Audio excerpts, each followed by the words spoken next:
अस्सलाम वालेकुम बेटा, this is your chemistry class.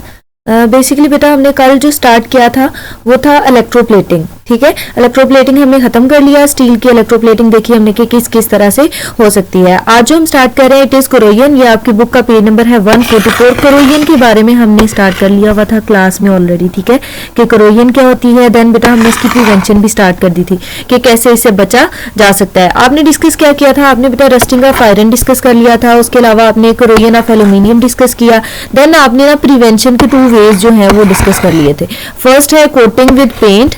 ठीक है, इससे हम कोरोजन से बचा सकते हैं किसी भी मेटल को। उसके अलावा हमने अलॉइंग भी कर लिया था। अभी जो हमारे पास पॉइंट्स है ना करने वाले वो है third point and fourth one. ठीक है, coating with a thin layer of another metal. It means इसमें थोड़ी सी ना प्लेटिंग वाली जो है वो प्रिंसिपल हम यूज कर सकते हैं कि कोई मेटल है उसके ऊपर किसी और मेटल की कोटिंग करानी है। उसके बाद हमारे पास है बेटा कैथोडिक प्रोटेक्शन। ठीक है, तो ये है हमारे पास 2 वेज जो कि आज हमने डिस्कस करने हैं 3 एंड 4। सो ये है आपकी बुक का पेज नंबर 144, जिसमें आप सबसे पहले जो स्टार्ट करेंगे पॉइंट 3, इसमें है कोटिंग विद अनदर मेटल। बेटा इसके फर्दर 3 वेज हैं। सबसे पहले है टिनिंग, सेकेंड है गैल्वेनाइजिंग जिसमें आप कोटिंग कराओगे जिंक के साथ, और थर्ड है इलेक्ट्रोप्लेटिंग। उसके बाद जब ये पॉइंट खत्म हो जाएगा coating with another metal, then आप करोगे 4th नंबर पे कैथोडिक प्रोटेक्शन। कोटिंग देख लेते हैं, कोटिंग क्या है। कोटिंग जैसे मैंने आपको बताया कि इसको आप ऐसे समझ सकते हो कि जैसे इलेक्ट्रोप्लेटिंग हो रही है। ठीक है, प्लेटिंग समझ सकते हो, यानी कोई मेटल है हमारी जो कि करोड कर रही है। ठीक है, हम चाहते हैं कि हम इसके ऊपर किसी और मेटल की कोटिंग करा दें सो दैट कि ये कोरोजन से बच जाए, मतलब रेजिस्टेंस प्रोड्यूस हो जाए, ये खुद को बचा सके, इसकी रस्टिंग ना हो, इसकी कोरोजन ना हो। ठीक है, तो ये हो गया इसका बेसिक प्रिंसिपल, जिसमें सबसे पहले देखते हैं टिनिंग। टिनिंग में क्या होता है, टिनिंग ये जो वर्ड है ना it is taken from tin. Tin की कोटिंग करानी है हमने मेटल के ऊपर। ठीक है, हमारी मेटल मोस्टली क्या है, हमारा कंसर्न आयरन ही होता है। ठीक है, मतलब हमारे पास इतने पैसे है कि हम आयरन खरीदें और आयरन की रस्टिंग हम ऑब्जर्व करते हैं। तो आयरन के केस में हम कहते हैं कि जब इसकी टिनिंग कराई जाती है तो हम क्या करेंगे, हम कहेंगे हमारे पास ना कोई टैंक्स है। ठीक है, टैंक के अंदर हमारे पास मोल्टन फॉर्म में टिन है। बेटा टिन मेल्टेड कैसे हो सकती है, ऑफ कोर्स हॉट होगी, है ना, उसको हीट अप किया जाएगा, हीट करने की वजह से वो मेल्ट हो जाएगी। अब जो चीज हीट अप हुई है उसके अंदर जब आप डिप करोगे आयरन मेटल को तो उसके ऊपर कोटिंग हो जाएगी ना। देन आप उसको जब कूल डाउन करोगे तो वो क्या होगा, आयरन जो है उसके ऊपर लेयर बनी होगी टिन की, और टिन जो है काफी स्टेबल है, ये इतनी जल्दी रिएक्ट नहीं करती। तो इस तरह से आप कह सकते हो कि टिनिंग प्रोसेस के थ्रू आप क्या करा सकते हैं, आप अपनी आयरन को रस्टिंग होने से बचा सकते हैं। आल्सो बेटा यहाँ पे जो वर्ड यूज किया हुआ है वो है dipped in a bath of molten tin. Bath मतलब कोई टैंक्स है। ठीक है, एक और चीज है वो है that they are using rollers. मैं आपको इधर से डायग्राम दिखाती हूँ, डायग्राम से आपको क्लियरली पता चल जाएगा। डायग्राम में कुछ ज्यादा एक्सप्लेनेशन है, बहुत ज्यादा नहीं हमने इसको देखना, हम बस ना इसका कॉन्सेप्ट देखेंगे कि कराते क्या। हमारे पास जैसे यहाँ पे इन्होंने स्टील यूज किया हुआ है, हम सपोज करते हैं कि हमारे पास आयरन है। ठीक है, हम क्या करते हैं, पहले इसे सल्फ्यूरिक एसिड के टैंक से डिप करते हैं ताकि इसके ऊपर जो भी लेयरिंग हुई है वो रिमूव हो जाए। देन फर्दर बेटा हम इसे डिप करते हैं जिसकी भी हमने टिनिंग करानी है। जैसे इन्होंने जिंक की करानी है, हम टिन की कराना चाहते हैं तो हमारे पास टिन का टैंक होगा। टिन में हम इसकी डिपिंग कराएंगे। देन ये रोलर्स में से, ये रोलर्स लगे हुए हैं जो गोल गोल आपको बॉब्स दिख रहे हैं ना, इसमें से इसकी ये शीट प्रॉपर थिन सी शीट मूव करेगी, और मूव करने के बाद फर्दर हम इसे ऑयल या ग्रीस में से पास कर लेते हैं सो दैट हम कहते हैं कि शाइनी अपीयरेंस आ जाए। ठीक है, तो ये हो गया टिनिंग। इस तरह बेटा आप देख सकते हो कि हम टिनिंग करा सकते हैं। ठीक है, जिसमें हॉट डिपिंग होती है। अब उसके बाद फर्दर हम देखते हैं गैल्वेनाइजिंग। गैल्वेनाइजिंग में हम कह रहे हैं हम जिंक की कोटिंग कराना चाह रहे हैं आयरन की शीट के ऊपर। तो इस केस में भी हमारे पास जो जिंक है वो किस फॉर्म में होगी, काफी हॉट होगी। हॉट होगी तभी बेटा हम कहते हैं कि कोटिंग जो है वो प्रॉपरली होगी।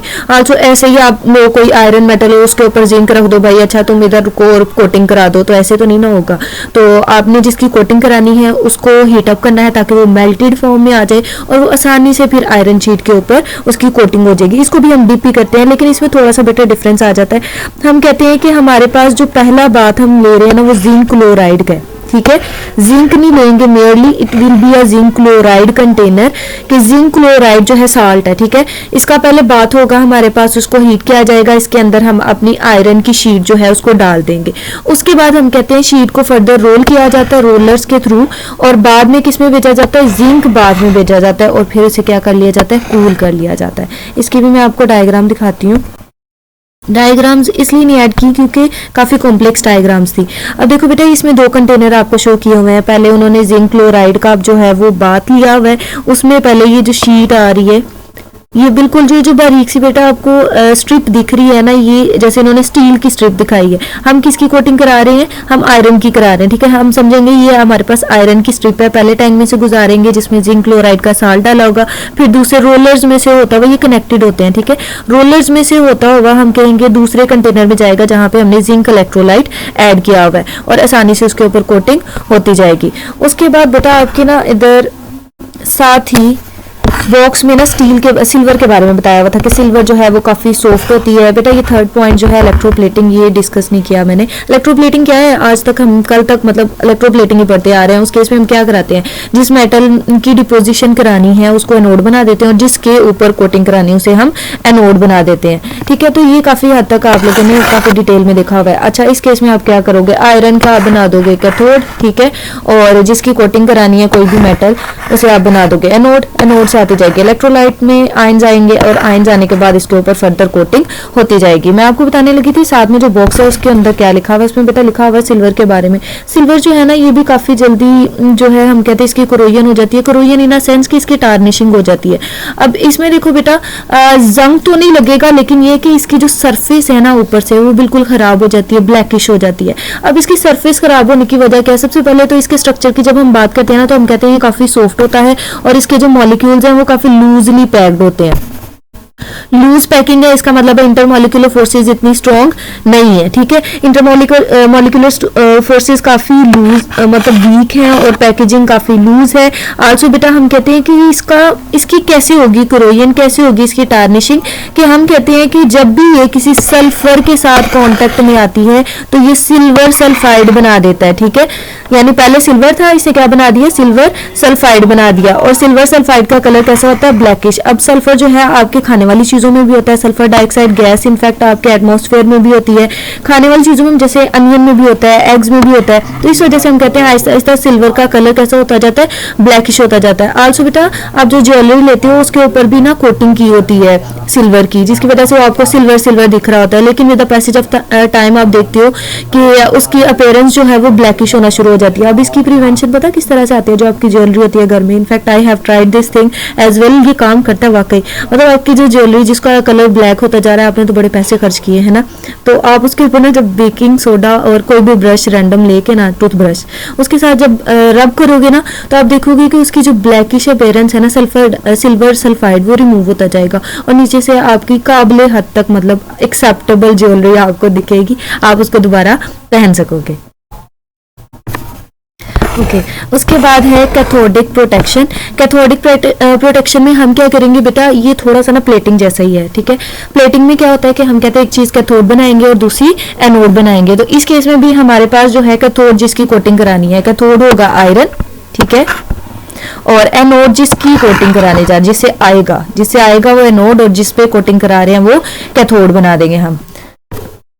अब इस केस में हम कहते हैं कि हमारे पास जिसकी हम कोटिंग कराते हैं ना मोस्टली आयरन पे, वो है मैग्नीशियम और एल्यूमिनियम मेटल, क्योंकि ये ज़्यादा एक्टिव होती हैं, बहुत जल्दी अपने इलेक्ट्रॉन लूज कर देते हैं। क्यों लूज करती हैं बेटा, आपको पता है मैग्नीशियम जो है उसका ग्रुप क्या है, अल्कलाइन अर्थ मेटल है, ग्रुप 2 है, ठीक है, और एल्यूमिनियम का ग्रुप क्या है, 3 है। इनके आउटरमोस्ट शेल में 2 और 3 इलेक्ट्रॉन्स हैं, और इनकी कोशिश क्या है कि खुद को स्टेबल करें। सो ये इजीली खुद ब खुद अपने इलेक्ट्रॉन लूज करना स्टार्ट कर देते हैं। जब इलेक्ट्रॉन खुद ही लूज करेंगे इसका मतलब है हमें कोई बैटरी का सोर्स प्रोवाइड करने की भी जरूरत नहीं है। तो ये रिलेट करता है इलेक्ट्रोप्लेटिंग के साथ ये, लेकिन इलेक्ट्रोप्लेटिंग नहीं है बल्कि प्लेटिंग है। इलेक्ट्रो का वर्ड क्यों नहीं यूज कर रहे, क्योंकि हमने कोई सोर्स यूज नहीं करना, हमने बैटरी की यहाँ पे कोई सप्लाई प्रोवाइड नहीं करनी, क्योंकि क्योंकि ये जो मैग्नीशियम मेटल है और एल्यूमिनियम मेटल है ये बड़ी आसानी से अपने इलेक्ट्रॉन्स जो हैं वो लूज करती हैं। तो इलेक्ट्रॉन लूज करती हैं, इसका मतलब है ऑक्सीडेशन हो रही है। ऑक्सीडेशन किस पे होती है?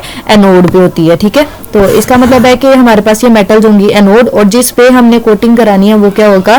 कैथोड, यानी कि आयरन हमारी क्या होगी? कैथोड होगी। उसके बाद हम कहते हैं जैसे ये ऑक्सीडाइज करेंगे तो ये ऑक्सीडाइज होने के बाद सारे के सारे इलेक्ट्रॉन्स भी मूव करेंगे, ठीक है। एक सेकेंड, जैसे